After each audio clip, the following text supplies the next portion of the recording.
ဆွဲစိတ်တာက training ပေးရဖြစ်ပြီး professional ကြသရုပ်ဆောင်နိုင်အောင်ပါဆိုတော့ချမ်းမင်းရဲ့ထုတ် လိုတယ်နှစ်ယောက်စလုံးလိုတာတယ်ဟိုအရန်လိုတာလို့တယောက်နဲ့တယောက်ကလည်းချစ်လားချစ်ဖူလားချစ်တယ် သူတို့နှစ်ယောက်နဲ့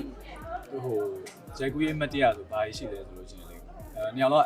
energetic လုံးဝအမြဲတမ်းအပြည့်ပေါ့နော်မနေ့ကလေးကနေလာလိုက်လို့ရှိရင်ညအထိကပြန်တဲ့အချိန်ကြီးကလုံးဝမျက်နှာတစ်ချက်မညိုဘူးဆိုတော့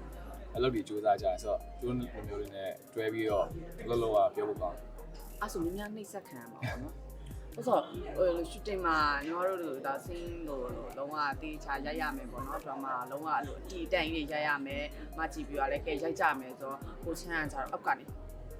ဆွတ်စိတ်တာ ဟုတ်တယ်ဟုတ်တယ်ကျွန်တော် ကဲဆွတ်စိတ်တာနော်လိုက်ဆွတ်စိတ်တာ training ပေးရ training ပေးရဆိုတာစတာပါဒါတော့မဟုတ်တကယ်တမ်း 5 action ဆိုရင်တော့ကျွန်တော်မလုပ်တော့ပါဘူးဒါပေမဲ့ဒီလိုပဲပေါ့နော်ဘလောက်အနောက်ရှက်ရှိကိုကရနေရမယ်ဟုတ်တယ်မလားဒါမှ professional ဖြစ်မှာအဲ့ဒါကျင့်ပြီစတာပါလို့စတာပါ မားမယ်အရန်မားမယ်အရန်ထူတက်တာအရန်လိုက်စားတယ် ကျွန်တော်အများ ပျော်နေတတ်တာပါ ပြောနေတတ်တာ အမြဲပုံမှန်ပဲဒါပေမဲ့သူတို့ကအရန်စားကျွန်တော် live ပြီးတော့အဲ့လိုဟိုပါ ကိုချမ်း ငါ